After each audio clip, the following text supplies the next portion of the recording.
దేవుని పరిశుద్ధమైన నామానికి మహిమ కలుగును గాక. దేవుడు మిమ్మల్ని అందరినీ ఆశీర్వదించును గాక. ఆమేన్. అలాగే చూడండి ప్రేమల దేవుడారా, మనము ఒక వరి పంట వేసినప్పుడు చాలామంది ఆ వరి నీళ్ళలో చూసిన కలుపు మొక్కలను తీసివేస్తూ అంటారు. కలుపు ఏం చేస్తారంటారు? తీసివేస్తూ అంటాడు. ఎందుకంటే ఉండవలసిందే ఉండాలి, ఎందుకంటే ఇది దీన్ని దాన్ని పాడు చేస్తుంది అని.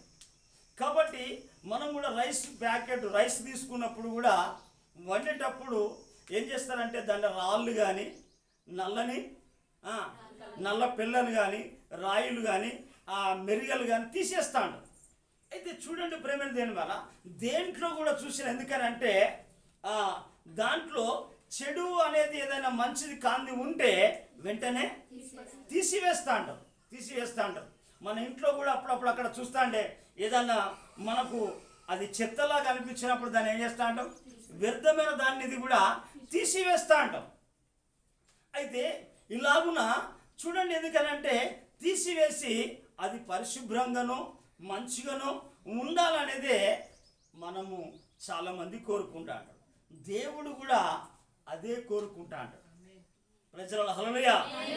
అయితే తర్వాత బైబిల్లో ఒక భక్తుడు ఉన్నాడు. అయితే నేను గత దినాల్లో వాక్యం చదివినప్పుడు ఈ మాట నన్ను చాలా ఏం చేసిందంటే చాలా కదిలించింది. అయితే ఆ భక్తుడు ఏం చేస్తున్నాడంటే, ఏమని ప్రార్థన చేస్తున్నాడంటే, మనం చాలా జాగ్రత్తగా మనం విన్నట్టంటే చూడండి, ఆ భక్తుడు కోరుకున్నట్టుగా ఆ భక్తుడు లాంటి యొక్క ప్రార్థన గనక మన జీవితంలో గనక ఉంటే మనం ఎప్పుడు కూడా ఆశీర్వదించబడతాము. ఎందుకనంటే దావీదు జీవితంలో కూడా, ఎందుకనంటే అంచెలంచెలుగా ఆశీర్వదించబడాడు దావీదు. దేవుడు ఏం చేస్తాడంటే ఆయనను దావీదును హెచ్చిస్తా అంటే దావీదు అంటాడు కదా, హెచ్చించుటకు నేను ఎంతటి వాడనయ్యా అంటాడు. అంటే తగ్గించుకుంటా ఉంటాడు. అంటే దావీదును ఎందుకనంటే ఏ స్థాయి నుంచి ఏ స్థాయి వరకు దావీదుని హెచ్చించాడనంటే మామూలుగా వర్ణించలేదు. బలం విషయంలో కావచ్చు, కృప విషయంలో కావచ్చు, దేని విషయంలో కానీ కూడా దావీదును చాలా విధాలుగా దేవుడు హెచ్చించాడు. ఎందుకంటే మనం చూడవచ్చు, ఇక్కడ బైబిల్లో ఒక భక్తుడు ఉంటాడు. చూద్దాం నాన్న. సామెతల గ్రంథము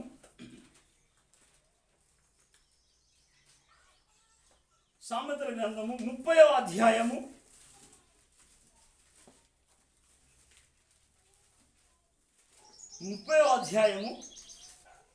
7వ వచనాన్ని, నేను నీతో రెండు మనవులు చేసుకొనుచున్నాను, నేను చనిపోక మునుపు వాటిని నాకు అనుగ్రహింపు. చూడండి, వ్యర్థమైన వాటిని అబద్ధములను నాకు దూరంగా ఉంచుము, పేదరికమునైనను ఐశ్వర్యమునైనను దయచేయకుము, తగినంత ఆహారము నాకు అనుగ్రహించుము, ఎక్కువైన ఎడల నేను కడుపు నిండిన వాడనై నిన్ను విసర్జించి యెహోవా ఎవడని అందునేమో, లేక బీదనై దొంగిల్లి నా దేవుని నామమును దూషించుదునేమో. అంటే చూడండి, భక్తునికి ఇక్కడ హాగురు అనే ఒక భక్తుడు, ఇక్కడ మీరు తర్వాత ఈ అధ్యాయం అంతా ధ్యానం చేయండి. అయితే ఈయన తను కోరుకుంటా ఉన్నాడు, అయ్యా నేను చనిపోకముందే ఇవన్నీ నా పట్ల ఏం చేయాలంటే నా పట్ల నువ్వు సహాయం చేయి. ఎందుకనంటే నేను చనిపోక ముందుకు, ఎందుకనంటే ఒక 2 మనవులు చేస్తా ఉన్నాడు. ఏందట? ఒక 2 మనవులను చేస్తా ఉన్నాడు. ఆ 2 మనవులు ఏంటిదంటే, వ్యర్థమైన వాటిని అబద్ధములను నాకు దూరంగా ఉంచు.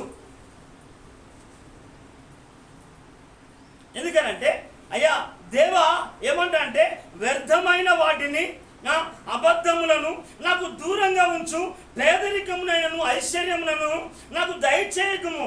ఎందుకనంటే నాకు పేదరికం దయ, ఎక్కువ ఐశ్వర్యం కూడా వద్దు. అయితే అక్కడ మాట ఏమంటాడంటే, తగినంత మాత్రమే నాకు అనుగ్రహించు నాకు. ఎందుకనంటే నేను దానికి తగినట్టుగా నా జీవితము కొనసాగించబడాలి. కొనసాగించబడాలి. చాలామంది ఎందుకనంటే ఇక ఈ వ్యర్థమైన దాన్ని బట్టే, ఎందుకంటే అనేక మంది జీవితాల్లో ఏమైపోతుందంటే వ్యర్థమైనది ఉండడాన్ని బట్టే మంచిది కూడా ఖరాబ్ అయిపోతా ఉన్నది.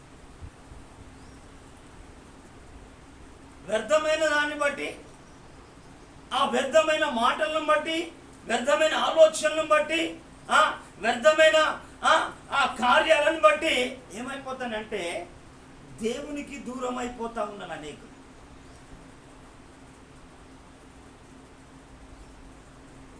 అందుకే ఇక్కడ చూస్తే ఏమంటాడంటే మొదటగా మాట్లాడే మాటే ఏమంటాడంటే వ్యర్థమైన వాటిని ఏమంటాడు, వ్యర్థమైన వాటిని అబద్ధములను నాకు దూరంగా ఉంచుము. అంటే మన ప్రార్థన కూడా మన దైనందిన జీవితాల్లో మనం బ్రతికినంత వరకు కూడా మనం ఇది చేయవలసిన ప్రార్థన. ఎందుకనంటే ఈనాడు ఎందుకనంటే ఏదైతే చూస్తున్నాడో, ఏదైతే వింటున్నాడో దాన్నే చేస్తా ఉన్నాడు. ఏది చూసి, ఏది విని, ఏదైతే వింటున్నాడో, ఏదైతే చూస్తున్నాడో దానికే లోబడుతూ ఉన్నాడు తప్ప దేవునికి లోబడట్లేదు. ప్రపంచమంతా చూడండి. అందుకే దేవుని యొక్క వాక్యము సెలవిచ్చినట్టుగా మనము యెషయా గ్రంథంలో మనం 59వ అధ్యాయంలో కూడా చూస్తే ఇక్కడ యెషయా ప్రవక్త కూడా ఇదే సత్యాన్ని ప్రస్తావిస్తూ ఉంటాడు. యెషయా గ్రంథం 59వ అధ్యాయం 4వ వచనం చూడండి. నీతిని బట్టి ఎవడు సాక్ష్యము పలకడు, సత్యమును బట్టి ఎవడు వ్యాజ్యమాడు.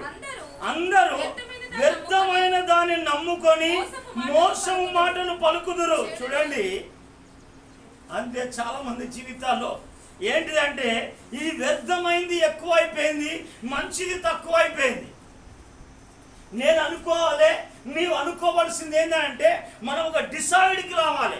ఎందుకనంటే వ్యర్థమైంది దేవా నాలో ఏది ఉండకూడదు, వ్యర్థమైంది చూడకూడదు, వ్యర్థమైంది వినకూడదు, వ్యర్థమైంది మాట్లాడకూడదు, వ్యర్థమైన మార్గాల్లోనే నడవకూడదు అనే డిసైడ్ను నువ్వేం చేయాలంటే నువ్వు రాసి పెట్టుకోవాలి. నీ గ్రంథంలో, నీ డైరీలో ఇదంతా నువ్వు రాసుకోవాలి. నా ఇంట్లో, నా జీవితంలో, నా హృదయంలో వ్యర్థమైన తలంపులు కానీ, వ్యర్థమైన మాటలు కానీ, వ్యర్థమైన చూపులు కానీ, వ్యర్థమైన కార్యాలు కానీ నాలో ఉండకూడదు ప్రభు అని అక్కడ నీ పాయింట్ అవుట్ ప్రార్థన జీవితానికి నువ్వు ఒక రాసుకున్న అంశం ఇది. ఎందుకు అనంటే చాలామంది వ్యర్థమైన వాటినే చూస్తా ఉన్నారు. చాలామంది అయ్యా మా పిల్లవాడు, మా కుమారుడు చాలా మంచోడుండే సార్, ఏమైంది ఇప్పుడు? మంచిగా పాడేవాడయ్యా, ప్రార్థించేవాడయ్యా, ఏమైందయ్యా మరి ఇప్పుడు? దేవుడు అంటే భయము భక్తి కలిగేది, ఏమైంది మరి ఇప్పుడు? ఎందుకు అయితే ఇక్కడ చూస్తే దేవుని యొక్క లేఖన భాగము సెలవిచ్చినట్టుగా మనం గనుక గమనిస్తే ప్రియ దేవుని బిడ్డలారా, దేవుని సంగమా ఇక్కడ మాట్లాడితే అక్కడ గనుక యెషయా దేవుని మాట్లాడుతూ ఉన్నాడు. అందరూ వ్యర్థమైన దాన్ని నమ్ముకొని మోసము మాటలు పలుకుతున్నారు. ఎందుకు అంటే నమ్ముకోవలసింది దేవుని పైన నమ్మకము చాలా తక్కువ, దేవుని పైన విశ్వాసము తక్కువ. ఎందుకనంటే ఈ వ్యర్థమైంది చూసేసరికి అవిశ్వాసము బయలుదేరింది, అపనమ్మకము బయలుదేరింది, అనాలోచనలు బయలుదేరైపోయింది, ఆత్మీయ యాత్ర ఆగిపోయింది, ప్రార్థన జీవితం ఆగిపోయింది, పరిశుద్ధమైన మార్గంలో నడవడానికి మనుషుని యొక్క మనుగడ ఆగిపోయింది.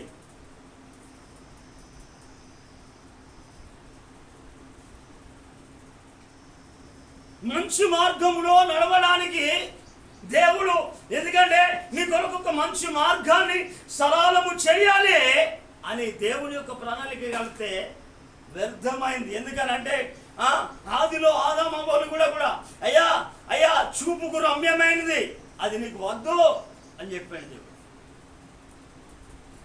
వద్దు అని అంటే దాన్నే చూసిండు, దాన్నే ఆశించిండు. తర్వాత ఆయన ఆఖరికి దేవుని 5 రకాల ఆశీర్వాదాలను కోల్పోయాడు, 5 రకాల దీవెనలను కోల్పోయాడు. ఈనాడు దేవుని పిల్లలు అన్న వాళ్ళు కూడా ఎందుకనంటే దేవుని యొక్క ఆ మంచివి అనుగ్రహించు ప్రభా, మంచి ఈవులను అనుగ్రహించు అని అడిగవలసిన వాళ్ళు చెడును ఎందుకనంటే వ్యర్థమైన వాటిని చూస్తూ ఉన్నారు. వ్యర్థమైన మాటలను విని చూచి ఏం చేస్తుందంటే దానికే లోబడతా ఉన్నారు. నువ్వు దేన్ని వింటావో దానికే లోబడతావు, దేన్ని ఎక్కువ చూస్తావో దాని గురించే నీ ప్రయాణం సాగుతా ఉంటుంది.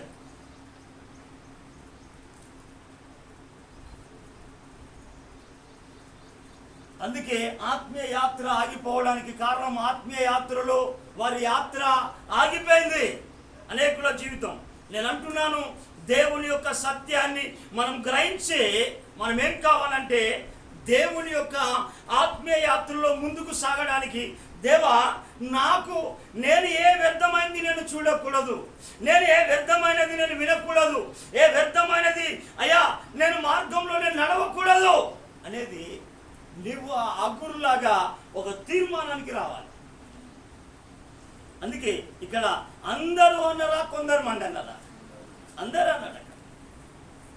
అందుకే మనం బైబిల్ గ్రంథంలో చూడవచ్చు, భక్తుడైన దావీదు ఎందుకనంటే పొందుకునేవాడు ఏది పోగొట్టుకోడు. దావీదు పొందుకునేవాడే కానీ పోగొట్టుకునేవాడు కాదు. కన్న గర్భం ఏమంటదంటే, నేను ఎందుకనంటే గుడ్డివాడిదైనా గునిదైనా నా పిల్లయ్యా నేను పెంచుకుంటా అంటది కానీ పోగొట్టుకోవడానికి ఇష్టపడదు. అందుకే దేవుడు అన్నాడు, దేవుడు ఏమంటాడంటే ఎజికేలు ప్రవక్తతో అంటాడు కదా, దుష్టుడు మరణం నొందుల చేత నాకేమైనా సంతోషమా, వాని ప్రవర్తన దిద్దుకొని బ్రతుకుడయే నాకు సంతోషం. హల్లెలూయా. దేవుడు వద్దన్నది నీ జీవితం నుంచి తీసివేయి. నువ్వు సారా కావచ్చు, బీడీ కావచ్చు, సినిమా కావచ్చు, సీరియల్ కావచ్చు, దేవుడు వద్దన్నది ఏదైనా నువ్వు తీసివేసుకో. దేవుని సన్నిధిలో నువ్వు కడిగి వేసుకో. నువ్వు అప్పుడు ఏమైపోతుందంటే నీ ఆత్మీయ జీవితము ఎందుకనంటే ఎదుగుతా అంటది. నీవు 30 అంతలుగా 60 అంతలుగా 100 అంతలుగా దేవుని సన్నిధిలో ఫలిస్తావు. ప్రజలు హల్లెలూయా. ఎందుకనంటే నీవు ఫలించడం వలన దేవుడు మహిమపరచబడతా అంటాడు.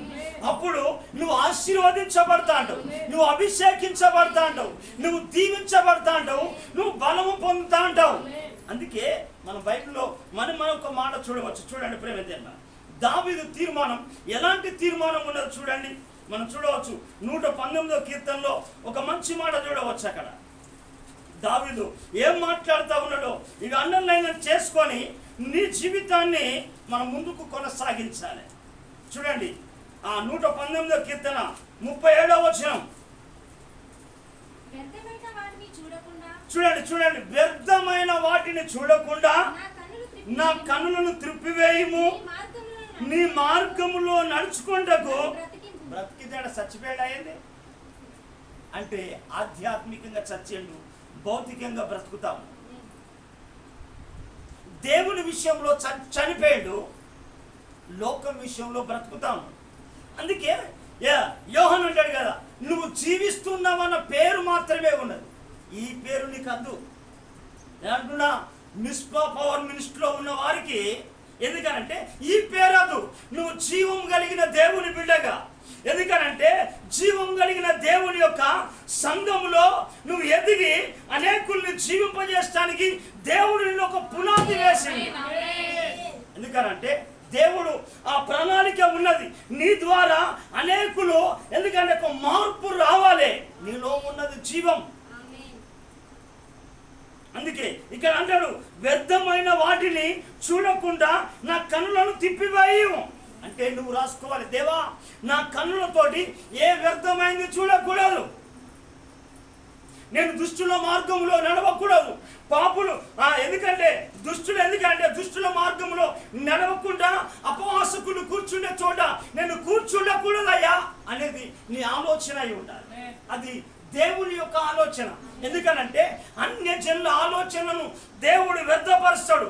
దేవుని ఆలోచనలు సదాకాలం లేదు. ఎందుకనంటే నేను చూడొద్దు, ఎందుకనంటే చూడగానే ఆలోచన పడతా ఉంటుంది, నీకు చూడగానే చెయ్యాలనుకుంటావు. కానీ పాపము తీపిగా ఉంటుంది, పతనం చేసేదాకా నీకు తెలియదు, నువ్వు పాడేదాకా నీ జీవితం తెలియదు, నీ కుటుంబము ఆరిపోయేంత వరకు కూడా నీకు తెలియదు. నువ్వు నీ కుటుంబాన్ని ఆత్మీయ జీవితం పతనం అయిపోయేదాకా కూడా సాతాను ఏం చేస్తాడంటే అక్కడ ఆదాము అవ్వలను ఎలాగైతే మోసపొచ్చిందో ఏం చేస్తాడంటే, అయ్యా నువ్వు తింటే కన్నులు తెరవబడతాయంటే నువ్వు తినకూడదు అన్న పన్ను తినే వాళ్ళ ఆత్మీయ జీవితాన్ని పతనం చేసుకుంటే ఆదాము కుటుంబంలో మొదటి మర్డర్ జరిగింది, మొదటి నరహత్య జరిగింది అక్కడనే. ఒక కొడుకు మంచి బలి అర్పణ తీసుకొచ్చిండు, ఒక కొడుకు ఓర్వక చంపేసి. ఎందుకు అనంటే ఆదాము దేవునితో నడవలే, అపవాదుతో నడిచింది, అవ్వను మోసపుచ్చింది, క్రీస్తు సరళత నుంచి తప్పించింది. దేవుని బిడ్డలారా, మీరు ఎప్పుడు కూడా మోసపుచ్చే మాటలకు మనం బానిసలు కాకూడదు, వ్యర్థమైన వాటిని చూసి మనం ఆకర్షితులం కాకూడదు, అబద్ధపు మాటలను మనం ఆకర్షితులం కాకూడదు. అందుకే ఇక్కడ భక్తుడు మనము దావీదేదంటే పొందుకునేవాడు ఎప్పుడు కూడా పోగొట్టుకోడు. ఎందుకనంటే నీవు దావీదులాగా నువ్వేం కావాలంటే దేవుని సన్నిధిలో, ఎందుకనంటే వ్యర్థమైంది నీ లోపలికి వస్తే నువ్వేమైపోతాంటే నీకున్న మంచిదంతా పాడైతాంట. పాలు నేను చెప్తా ఉంటా ఎప్పటికీ, పాలు చాలా ఒక కడవడు గంజడు అనుకో, దాంట్లో చిన్న వ్యర్థమైంది పాడితే పాలు పాడైనట్టుగా నీ పరిశుద్ధ జీవితం పాడైతుంది. ప్రజల హల్లెలూయా. అక్కడ నేను ఇంకొక మాట చెప్తా ఉంటాడు, చూడండి 29వ వచనమా, చూడండి ఏంటిదట, కపటపు నడత, కపటముగా మాట్లాడు. ఓర్ప ఏం చేసిందంటే అత్తతోటి అమ్మ పోతే నీ ఇంటికి వెళ్ళంటే కపటమైన ముద్దు పెట్టింది. కానీ రూతు అలా పెట్టలే. అమ్మా ఏమన్నా దొరికానా, నీ జనమే నా జనము, నీ దేవుడే నా దేవుడు, నువ్వు మృతి నొందు చోటనే నేను మృతి నొందా, మనం కలిసి జీవిస్తాం. కపటమైంది కాదు.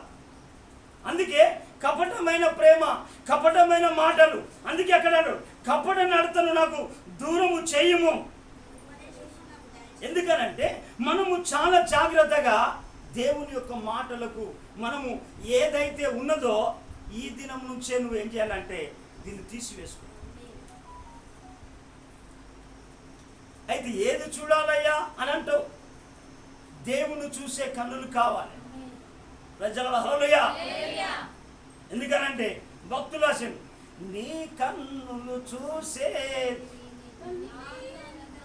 నా కన్నులు చూసే నిన్నే కదా, నా కన్నులలో నిండినది నీవే కదా, నా కన్నులు చూసే నిన్నే కదా, నా కన్నులలో నిండినది నీవే కదా, నిన్ను చూసే నన్ను మరచి, నిన్ను చూసే నన్ను మరచి, నీ వలనే మారిపోదును, నీ వలనే మారిపోదును, నా శేష జీవితమంతా నీ కొరకే బ్రతికెదనయ్యా, నా శేష జీవితమంతా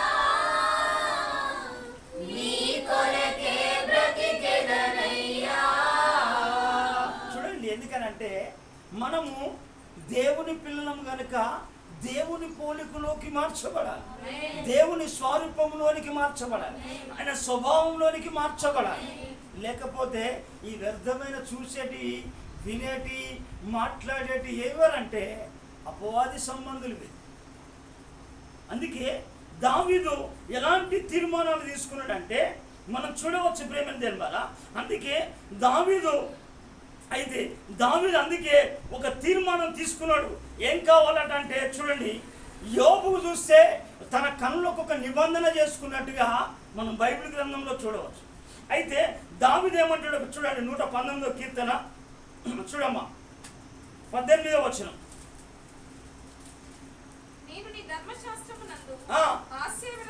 ఆశ్చర్యమైన సంగతులను చూచినట్లు నా కన్నులు తెరువు. ఎందుకనంటే నీ ధర్మశాస్త్రమందు ఆశ్చర్యమైన సంగతులు, ఆశ్చర్యమైన కార్యాలు, అద్భుతమైన కార్యాలు, దేవా నీ మహిమను చూసినట్టుగా, నిన్ను చూసినట్టుగా నా కన్నులు తెరువంటాడు.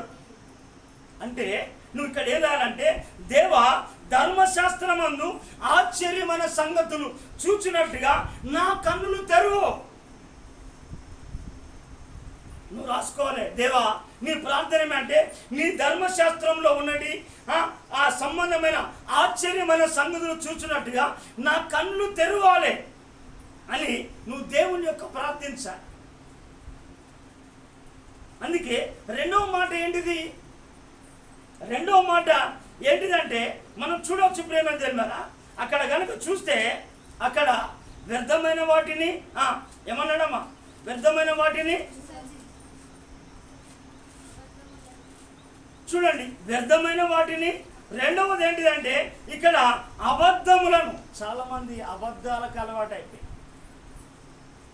ఇక్కడనే ఉంటాడు, ఎక్కడనో ఉన్నా అంటాడు, ఎక్కడనో ఉంటాడు, ఇక్కడికే వచ్చిన అంటాడు. ఎంత అబద్ధం! ఎందుకనంటే బైబిల్ మనం చెప్పితే చూడండి, ఈ అబద్ధమైన వాటిని, వ్యర్థమైన వాటిని పోకపోతే నువ్వు మంచిగా జీవించలేవు ఈ లోకంలో.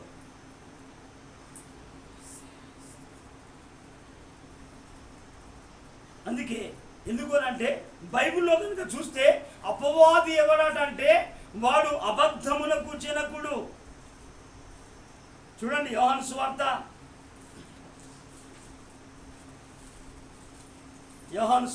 8వ అధ్యాయము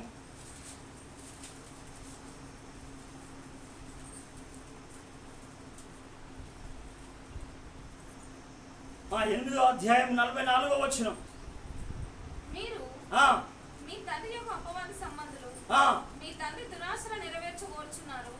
ఆది నుండి వాడు నరహంతకుడై ఉండి సత్యమందు నిలిచిన వాడు కాడు, వాని యందు సత్యమే లేదు. వాడు అబద్ధం ఆడినప్పుడు తన స్వభావం అనుసరించి మాట్లాడును. వాడు అబద్ధికుడును, అబద్ధమునకు జనకుడనై ఉన్నాడు. చూడండి, ఈ అబద్ధాలు మాట్లాడాలంతా అపవాదికి సంబంధించింది. సత్యం మాట్లాడాలి అబద్ధమే, ఏది చెప్పినా అబద్ధమే. అందుకే చూడండి, మన జీవితంలో ఈ అబద్ధాలు దూరమై కావాలి. ఎందుకనంటే బైబిల్లో కూడా ఏం చేసిందంటే ఒక భార్యాభర్తలు ఇద్దరు కూడా ఏమైపోయిందంటే వాళ్ళు దేవునికి ఆ అపోస్తుల దినంలో ఏం చేసిందంటే ఆ అపోస్తుల దినంలో వాళ్ళు స్థిర ఆస్తులన్నీ కూడా అమ్మి అపోస్తుల పాదం దగ్గర పెడతా ఉన్నారు. అపోస్తుల పాదం దగ్గర పెడతా ఉంటే వాళ్ళకు దేవుడు ఏమైనా తక్కువ చేయలే. దేవుడు వారి చిరాస్తులు అన్నీ కూడా ఏం చేసిందంటే దేవుని సేవ కొరకు, అయ్యా మేము అన్న వస్త్రంలో గల వారమే జీవిస్తే చాలు. ఎందుకనంటే మేము ఈ లోకంలోకి మేము ఏమొచ్చినాం, పరదేశులమై వచ్చినాం, యాత్రికులమై వచ్చినాం. ఎందుకంటే ఇది స్థిరమైంది కాదని వాళ్ళు అక్కడక్కడ గుడారాలు వేసుకున్నారు. గుడారాలు వేసుకొని జీవించిండు. గుడారాలు వేసుకుంటే దేవుడు ఎప్పుడైతే ప్రత్యక్షమై ఏం చేసిందంటే పగలు మేఘస్తంభమై రాత్రి అగ్నిస్తంభమై ఇశ్రాయేలు ప్రజలను, అయ్యా బిడ్డలారా నువ్వు నడవాలంటే ఈ తట్టపుట్ట చదువుకొని గాడిదల మీద, గుర్రముల మీద, పశువుల మీద పెట్టి మూటలు కట్టుకొని దేవుడు నడిపించినట్టుగా నడిచేది. అయితే వారు అపోస్తులకు ఏం చేసిందంటే వాళ్ళకున్నదంతా అమ్మి దేవుని పరిచర్య కొరకు ఇచ్చారు. ఇస్తే దేవుడు వారికి ఏమి కూడా కొదువ చేయలేదని దేవుని యొక్క లేఖన భాగం సెలవిస్తుంది. అయితే దాంట్లో ఇక ఒక ఇద్దరు భార్య భర్తలు ఉంటారు. వాళ్ళు ఎవరయ్యా అంటే అనానీయ సఫీరా. వాళ్ళు ఏం చేసిందంటే వాళ్ళందరూ తెచ్చి పెడితే తెచ్చి వీళ్ళు ఏం చేసిందంటే కొంత దాచుకొని కొంత తెచ్చి తీర్మానం ఎంత? అంత ఇవ్వడానిక కొంత? చెప్పాలమ్మా, అంతనా కొంతనా? దేవునికి ఇవ్వవలసింది అంత ఇవ్వాలి. అయ్యో, ఒక ఆయన ఏం చేసిందంటే వాళ్ళ అమ్మ ఏం చేసిందంటే బాబు అయ్యగారికి సామెల్ పాస్టర్ గారికి 10,000 బిడ్డ అని చెప్పేసి తనకు వచ్చిన కానుకలకు వెళ్ళి ఇచ్చేసింది. ఆయన ఇచ్చింది ఎంత? 5. ఆపింది ఎంత? 5. ఏమైందంటే రేపే అని చెప్తావు. చూడండి, ఎందుకనంటే సత్యాన్ని మనం గమనించాలి. అయితే వీళ్ళు తీసుకొచ్చి దేవుళ్ళు వాళ్ళు కొంత దాచుకున్నారు, కొంత తీసుకొచ్చి ఇచ్చేశారు. చూడండి బైబిల్లో అపోస్తుల కార్యంలో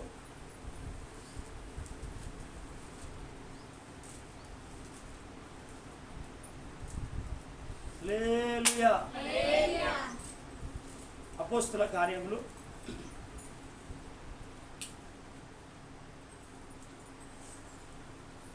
4వ అధ్యాయము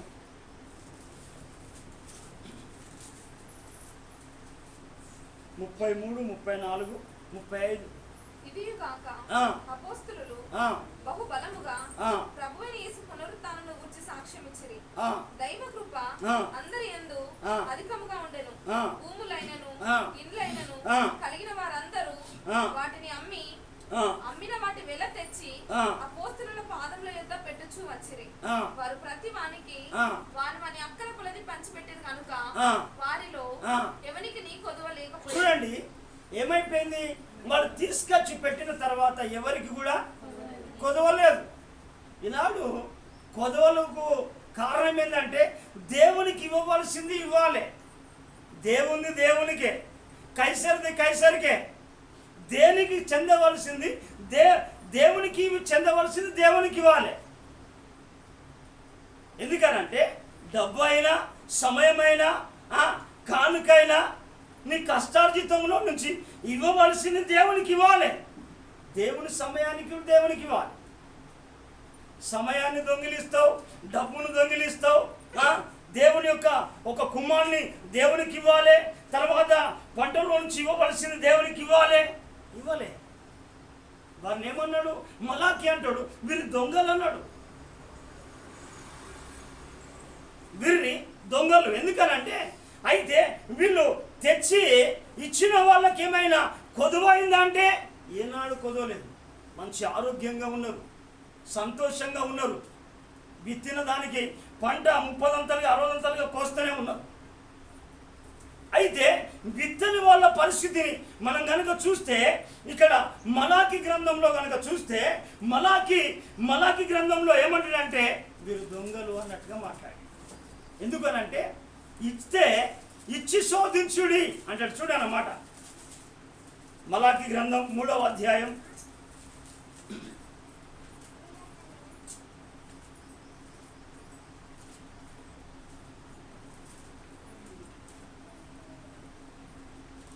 3వ అధ్యాయము 8-9 వచనాలా?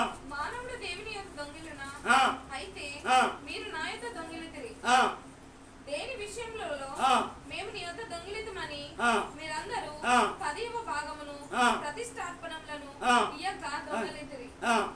ఈ జనులందరూ నా యొక్క దొంగిలించునే ఉన్నారు. మీరు శాపగ్రస్తులై ఉన్నారు. అంటే చూడండి, ఇక్కడ ఈ మలాకి ప్రవక్త మాట్లాడుతున్న సత్యాన్ని మనం గమనిస్తే చూడండి ప్రేమ దేనివారా. ఎందుకనంటే దేవునికి ఇవ్వవలసింది ఇవ్వాలి. అపోస్తుల దినములో దేవునికి ఇచ్చినట్టుగా మనం చూడవచ్చు.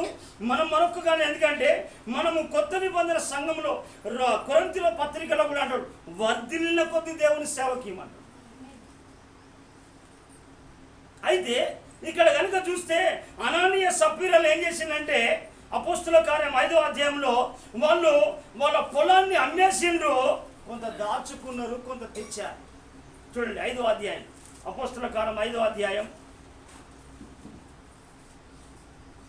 మొదటి 3-4 వచనాలా. అననీయాను ఒక మనుషుడు తన భార్య అయిన సప్పిరాతో ఏకమై పొలం అమ్మెను. భార్య ఎరుకనే వాడు దాని వెలలో కొంత దాచుకొని కొంత తెచ్చి అపోస్తలుల పాదముల యొద్ద పెట్టెను. అప్పుడు పేతురు, అననీయ, నీ భూమి వెలలో కొంత దాచుకొని పరిశుద్ధాత్మను మోసపుచ్చుటకు సాతాను ఎందుకు నీ హృదయం ప్రేరేపించెను? చూడండి, ఇది మోసపుచ్చేది ఏది? అపవాది. అబద్ధాలు ఆడివ్వడం కూడా అపవాదే. ఇక్కడ ఏం చేసిందంటే సాతాను, ఎందుకంటే అక్కడ అంటాడు, పేతురు వెంటనే అంటాడు, అననీయ, నీ భూమి వెలలో కొంత దాచుకొని పరిశుద్ధాత్మను మోసపుచ్చుటకు సాతాను ఎందుకు నీ హృదయమును ప్రేరేపించను అంటే, చూడండి అనేకుల జీవితాల్లో ఎందుకనంటే ఈ లేమి రావడానికి కారణం వాస్తవంగా దేవుని యొక్క, ఎందుకనంటే దేవునికి ఇవ్వవలసిన సమయం కావచ్చు. ఎందుకనంటే పాత నిబంధన కాలంలోనే ప్రథమ కుమారుడు కానీ కుమార్తె కానీ దేవుని పంటలో ప్రథమ ఫలాన్ని మొత్తాన్ని కూడా ఏం చేసినంటే వాళ్ళు దేవునికి ఇచ్చారు. అయితే ఇక్కడ దేవునికి అందరూ ఇచ్చి సమృద్ధిగా ఉంటే వీళ్ళు ఏం చేసినంటే కొంత దాచుకున్నారు, కొంత ఇచ్చారు. ఇప్పుడు చదువుదామా. అది నీ యొద్ద ఉన్నప్పుడు నీదే కదా, అమ్మిన పిమ్మట అది నీ వశమే ఉండలేదా? ఎందుకు ఈ సంగతి నీ హృదయంలో ఉద్దేశించుకొనుచున్నావు? నువ్వు మనుషులతో కాదు దేవునితోనే అబద్ధం ఆడతామని. చూడండి, దేవునితోనే అబద్ధం ఆడే చాలా మంది ఉన్నారు. అందుకే ఎందుకు అంటే మనము యెషయా అంటాడు కదా, నువ్వు మనుషులను విసికింది చాలక దేవుణ్ణి కూడా విసికిస్తావా మాట్లాడతాడు. చూడండి యెషయా గ్రంథం 7వ అధ్యాయం అనుకుంటా,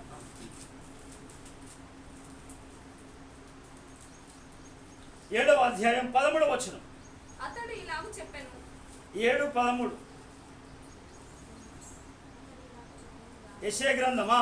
అతడు ఇలాగూ చెప్పెనా, దావీదు వంశస్థులారా వినుడి, మనుషులను విసికించుట చాలదనుకొని నా దేవుణ్ణి కూడా విసికిస్తున్నారు. చూడండి ప్రేమ దేవుని ద్వారా మనము కూడా దేవునికి ఇవ్వవలసింది వాళ్ళు ఏం చేసిందంటే ఎవరితో అబద్ధం ఆడిండ్రు? దేవునితోనే. అయితే వాళ్ళు ఏం చేసిందంటే వాళ్ళు ఏమైపోయిందంటే పేతురు చెప్పగానే వాళ్ళు నీ యొక్క భార్య అక్కడ పడి ఉన్నదంటే మరణించింది. మరణం 2 రకాల మరణం, ఆత్మీయ మరణం, భౌతికమైన మరణం. అందుకే వాళ్ళు అబద్ధం ఆడినప్పుడు వారి జీవితంలో ఏమైపోయిందంటే వారికి మరణము సంభవించింది, అంటే ఆత్మీయ మరణము సంభవించింది. ఇలాంటి వాళ్ళు దేవుని కొరకు ఏం చేయలేదు.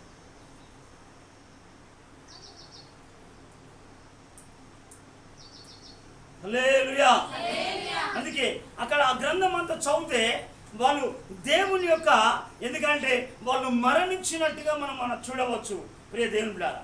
అందుకే మన జీవితంలో కూడా ఇప్పుడు చూడండి అపోస్తలుల దినములో దేవుని యొక్క కార్యాలు ఎలా జరిగినాయి అని అంటే, ఎందుకనంటే వీళ్ళు చనిపోగానే ఏం చేస్తారంటే నీ పెనిమిటిని మోసుకుపోయిన పాదాలు అక్కడ ఉన్నాయనేసరికి సప్పీరా కూడా అక్కడనే చనిపోయింది.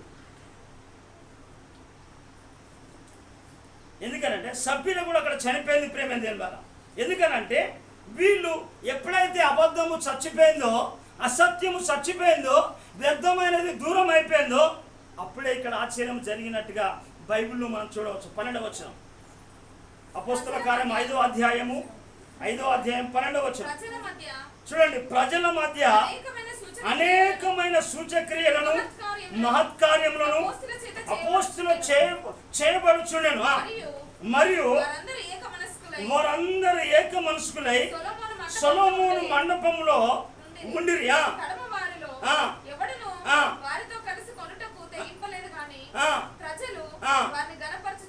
చప్పట్లు కొట్టి ప్రభువుని గణపరచండి. ఎప్పుడైతే వ్యర్థమైనది, అబద్ధమైనది, అసత్యమైనది, దేవునికి వ్యతిరేకమైంది దూరం అయితేనే మన జీవితంలో ఏం జరుగుతుందంటే ఆశ్చర్యం జరుగుతుంది. ఎందుకంటే చాలామంది ఎందుకంటే దావీదు ఏమన్నాడు, ఎందుకంటే ఆ గురువు ఏమంటాడు, వ్యర్థమైన వాటిని అబద్ధములను నాకు దూరంగా ఉంచు, ఐశ్వర్యము నేను పేదరికం నేను నాకు దయచేయకని అంటాడు. అందుకే ప్రేమ దేవుని ద్వారా రేపు దేవుని యొక్క కడవరి దినాల్లో మనం ఉన్నాం.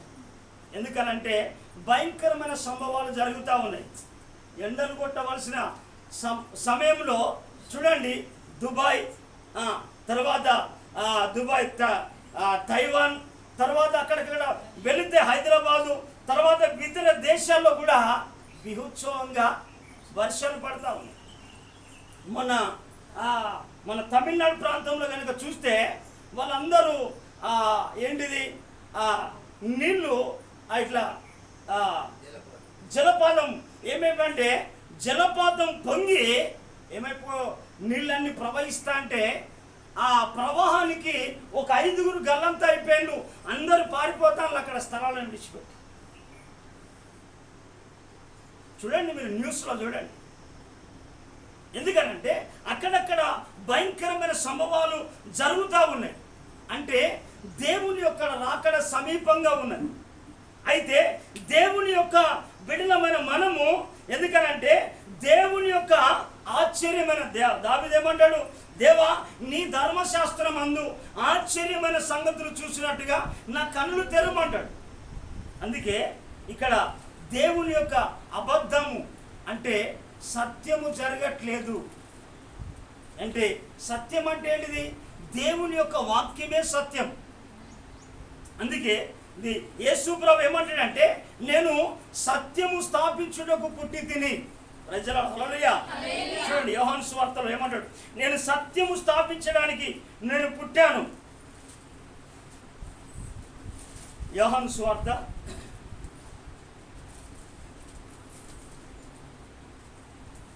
18వ అధ్యాయము 37-38. అందుకు పిలాతు, నువ్వు రాజువా అని ఆయన అడగగా, యేసు నీవు అన్నట్టే నేను రాజునే, సత్యమును గురించి సాక్ష్యం ఇచ్చుటకు నేను పుట్టి తిని. దేనికరాట? ఎందుకంటే సత్యమును గురించి సాక్ష్యం ఇచ్చుటకు నేను పుట్టి తిని ఇందు నిమిత్తమే ఈ లోకమునకు వచ్చింది. అంటే ఈ లోకములో జీవిస్తున్న మనము దేవుని పిల్ల లోపల ఒక సత్యం ఉండాలి. సత్యం అంటే దేవుని యొక్క వాక్య సారాంశమే సత్యము. అక్కడ అంటాడు 17 అంటాడు అదే మాట.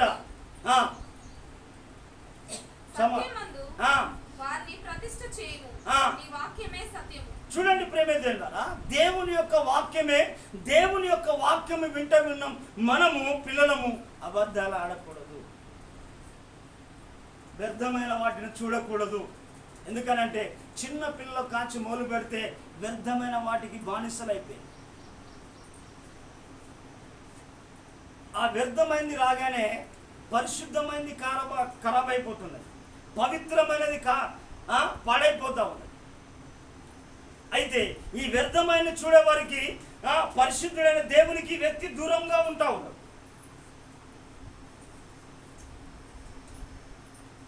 హల్లెలూయా. అందుకే ప్రేమను తెలిపారా, అందుకే బైబిల్ చెప్తా ఉన్న సత్యాన్ని, ఎందుకంటే నువ్వు సత్యాన్ని కొని ఉంచుకో, సత్యాన్ని అమ్మివేయక సత్యాన్ని కొని ఉంచుకో. ఎందుకనంటే సత్యమును సంపాదించి పెట్టుకో. ఎందుకంటే పాత నిబంధన భక్తుడు చెప్తా ఉంటాడు, సామెతల గ్రంథం 23వ అధ్యాయము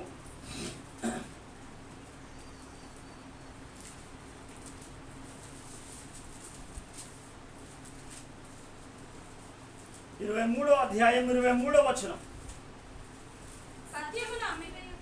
సత్యమును అమ్మివేయక దాన్ని కొని ఉంచుకొనుము, జ్ఞానమును ఉపదేశమును వివేకమును కొని ఉంచుకో. ఎందుకంటే వ్యర్థమైన వాటి కాదు, అబద్ధాన్ని బట్టి కాదు. అబద్ధానికి అడ్డదారులు 90 ఉంటాయి, సత్యానికి ఒకటే మారం ఉంటుంది. అందుకే ఇదే ప్రసంగి సొలొమోను ఏమంటే సత్యం అనేది చాలా దూరం ఉన్నదట. ఎందుకనంటే లోతుగా ఉన్నది, దాన్ని చేది తీసుకోవాలి అంటే ఆ సత్యమును సంపాదించడానికి చాలా ప్రయాసపడాలి, చాలా ప్రయాసపడాలి. ప్రసంగి గ్రంథంలో రాస్తా ఉంటాడు ఈ మాట కూడా చూడండి. 7వ అధ్యాయం ప్రసంగి గ్రంథం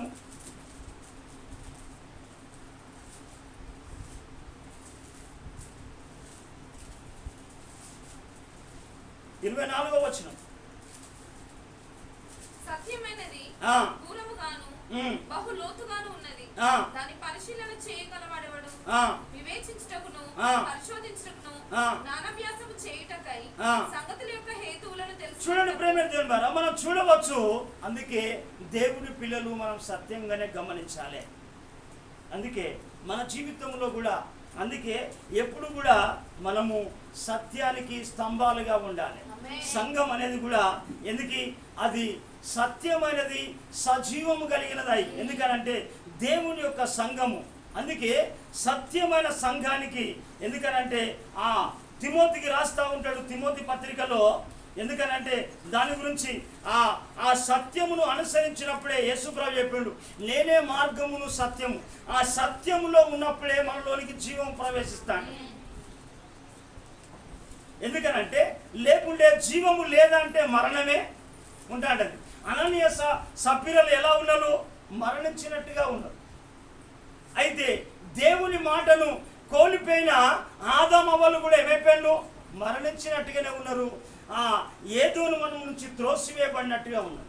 అందుకే ఇక్కడ తిమోతి ఎందుకంటే తిమోతి మొదటి పత్రికలో కూడా 3వ అధ్యాయంలో ఈ మాటలు రాస్తా ఉంటాడు. ఎందుకంటే దేవుని యొక్క సంఘంలో జనములు దేవుని జీవం కలిగిన సంఘంలో ప్రజలు ఎలా మెదలాలన్నది దీన్ని ఇక్కడ మాట్లాడుతూ ఉంటాడు. చూడండి అమ్మా 3వ అధ్యాయము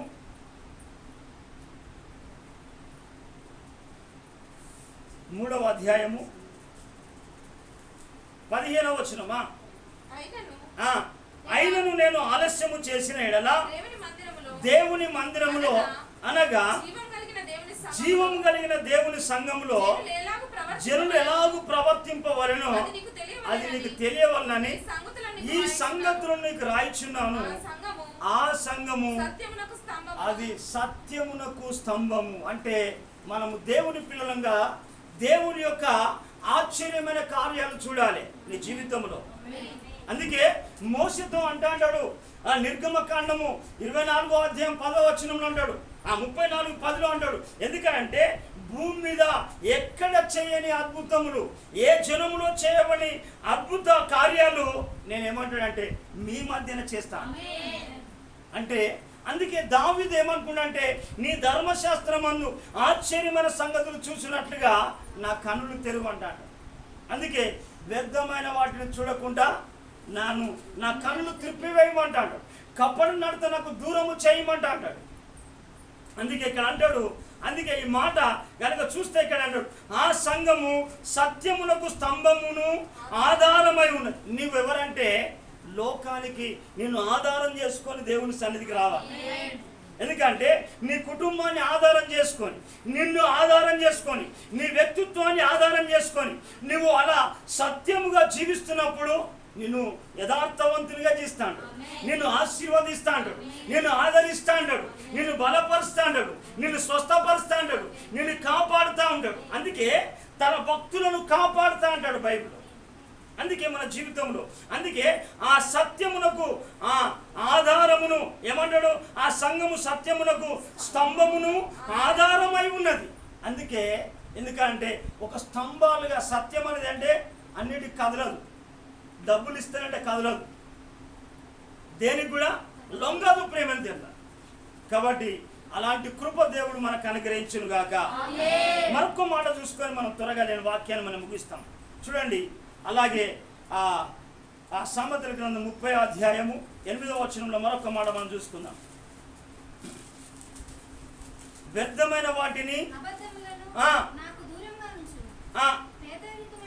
చూడండి, పేదరికమునైనను ఐశ్వర్యమునైనను చూడండి ప్రేమ ద్వారా ఎందుకు కోరుతా ఉన్నాడు అని అంటే మనం చూడవచ్చు ఇక్కడ. ఎందుకనంటే ఈ పేదరికంగా వస్తే దొంగతనం చేయవలసిన పరిస్థితి ఏర్పడుతుంది. పేదరికంగా అయితే పేదరికం బట్టి ఏం చేస్తామంటే ఆకలిని తట్టుకోలేక ఏదో దొంగతనం చేయడానికి కూడా అవకాశాలు ఏర్పడతాయి. కాబట్టి ఆ భక్తుడు కోరుతా ఉన్నాడు. ఎందుకనంటే నాకు పేదరికమునైనా వద్దు. ఎందుకు అనంటే మనము ఈ లోకంలోనికి ఏది తీయలేదు, ఏది కూడా మనం తీసుకొని పోలేం ప్రేమను తిందా. అందుకే భక్తుల్లో మనం బైబిల్ గ్రంథంలో చూస్తే అన్న వస్త్రములు గరవారమై ఉంటే చాలన్నట్టుగా ఉంటుంది. అందుకే వాళ్ళంతా ఎందుకనంటే మేడలు మిద్దెలు అప్పుడేం కట్టుకోలే, గుడార నివాసులుగానే నిలిచి ఉన్నారు. అబ్రహాం ఎక్కడ ఉన్నా గుడారం వేసుకున్నాడు, గుడార నివాసం గుడారంలో ఉన్నాడు. ఎందుకనంటే త్రిత్వమైన దేవుడు ప్రత్యక్షమైనప్పుడు గుడారంలో నుంచి సారాన్ని పిలుస్తా ఉన్నాడు. పిలిచామా సన్నని మాలకరి పిండి తీసుకొని ఒక లేత దూడను వధించి, ఎందుకంటే త్రిత్వమైన దేవునికి ఆతిథ్యం ఇవ్వాలని గుడారంలోనే ఉన్నాడు.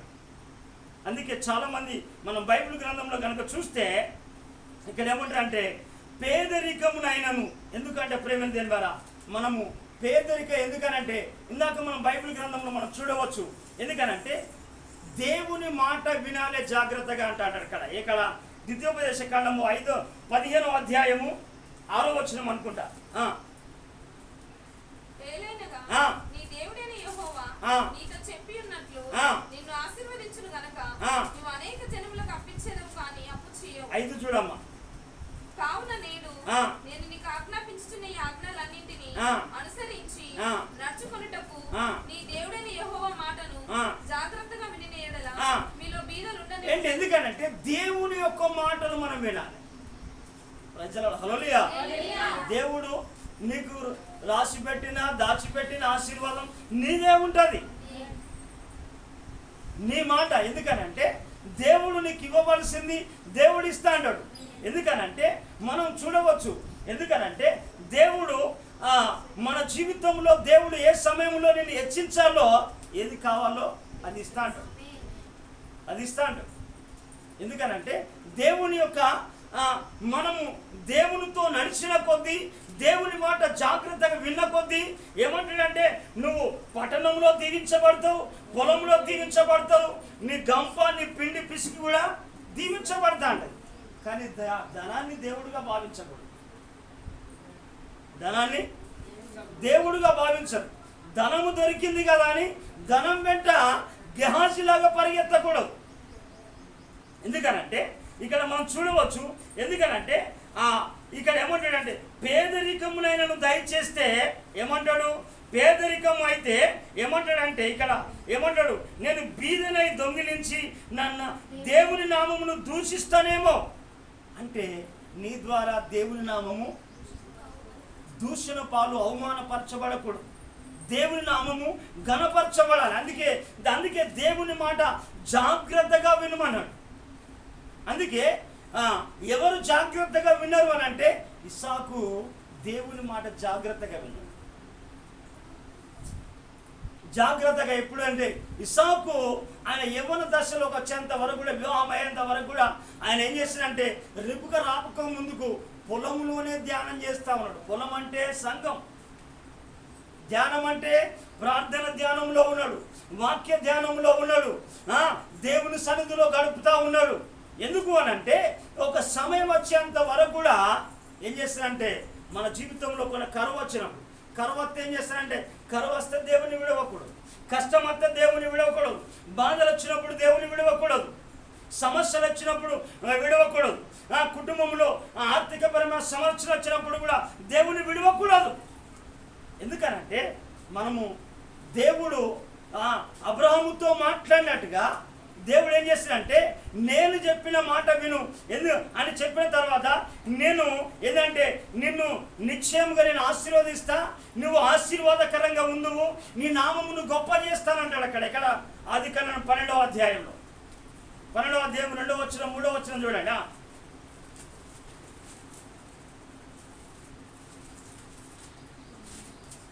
స్పీడ్ ఉండాలమ్మా. అప్పుడు అబ్రహాము 12వ అధ్యాయం 2వ వచనం 3వ వచనం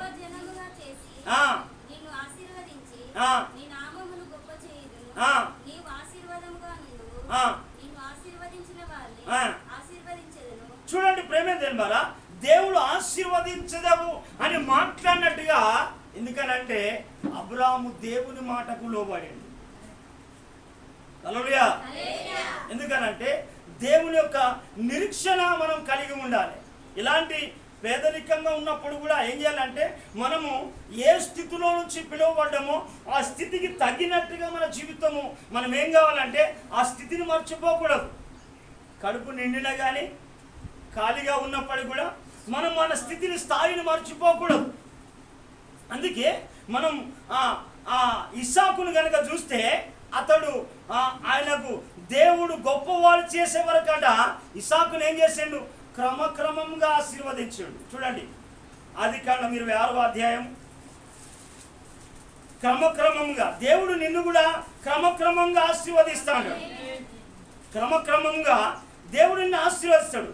కానీ ఆశీర్వాదం పొందుకునే అంతవరకు కూడా యువర్ వెయిట్. నువ్వు తొందర పడకూడదు. దేవుని పైన నమ్మకం ఉంచాలి, దేవుని పైన విశ్వాసం ఉంచాలి, యథార్థతో ప్రార్థన చేయాలి, పరిశుద్ధమైన మార్గాన్ని ఏ పరిస్థితుల్లో విడవకూడదు. అయితే వెయిట్ చేయవలసింది. ఎందుకనంటే సమయం వచ్చింది. ఎందుకంటే దేవుడను తగిన సమయంలో నేను హెచ్చిస్తాడు. తగిన సమయంలో హెచ్చిస్తా అంటాడు. చూడండి అన్నమాట. చూడండి 26వ అధ్యాయము.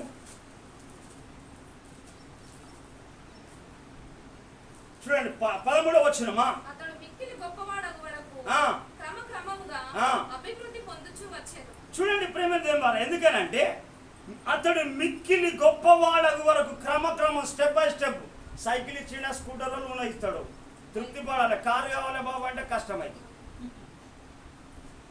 ప్రజలు హల్లెలూయా. ఎందుకనంటే ఒక మన స్టెప్ రాసి ఉద్యోగం ఇచ్చాడు, తర్వాత స్టెప్ చేస్తాడు దేవుడు. అయితే మనం కూడా ఎందుకనంటే దేవుని యొక్క మాటకు మనము లోబడాలి ప్రేమ దేవుని. అందుకే క్రమక్రమంగా. అందుకే ఇక్కడ పైన అంటాడు.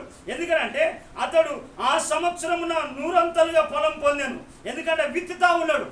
దేవుని సన్నిధిలో ఏం విత్తుతా ఉన్నాడు? ప్రార్థన విత్తుతా ఉన్నాడు, విశ్వాసాన్ని విత్తుతా ఉన్నాడు, యథార్థతను విత్తుతా ఉన్నాడు. దేవుని చూడట్లేదు, దేవుని కొరకు నమ్మకంగా ఉన్నాడు, దేవుని కొరకు కనిపెడతా ఉన్నాడు. కనిపెట్టి చూస్తా ఉన్నాడు. అయితే అక్కడ అంటాడు 100 అంతలు ఫలం పొందను. యెహోవా అతన్ని ఆశీర్వదించని కనుక ఆ మనుషుడు గొప్పవాడాను. అతడు మిక్కిలి గొప్పవాడ వరకు క్రమక్రమంగా దేవుడు ఆశీర్వదిస్తాడు. దేవుడు నిశ్చయంగా నిన్ను కూడా ఆశీర్వదిస్తాడు. ఇంకొక మాట మనం చూద్దాం ప్రేమ ద్వారా. అక్కడ పేదరికం నేను దయచేయన కనక ఏమంటాడు? మరొక మాట, ఐశ్వర్యమునైనను దయచేయకమంటాడు. ఎందుకంటే ప్రేమ ద్వారా ఈనాడు ఏమైపోతుందంటే ధనమే చాలా మందిని మోసం చేస్తూ ఉంది. ధనాశలో పడిపోతూ ఉన్నారు.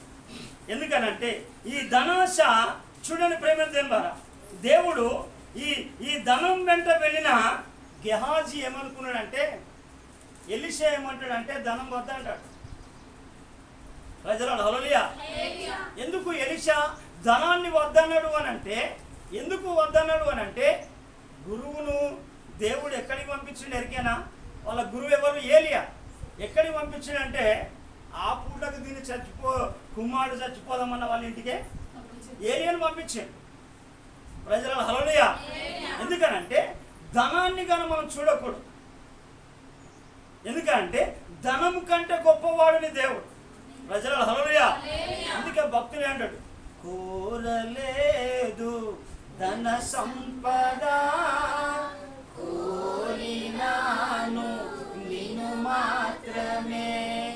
కోరలేదు ధన సంపద, కోరినాను నిన్ను మాత్రమే.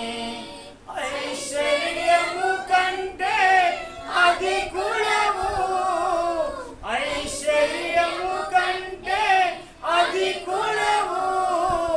నీ ఆశ్రయమే చాలునయ్యా, నీ ఆశ్రయమే చాలునయ్యా. నిన్నే కోరానయ్యా, నిన్నే చేరానయ్యా, నీవే కావాలని యేసయ్యా. చూడండి ఇక్కడ ఏమంటాడంటే భక్తుడు, చూడండి పేదరికమునైనను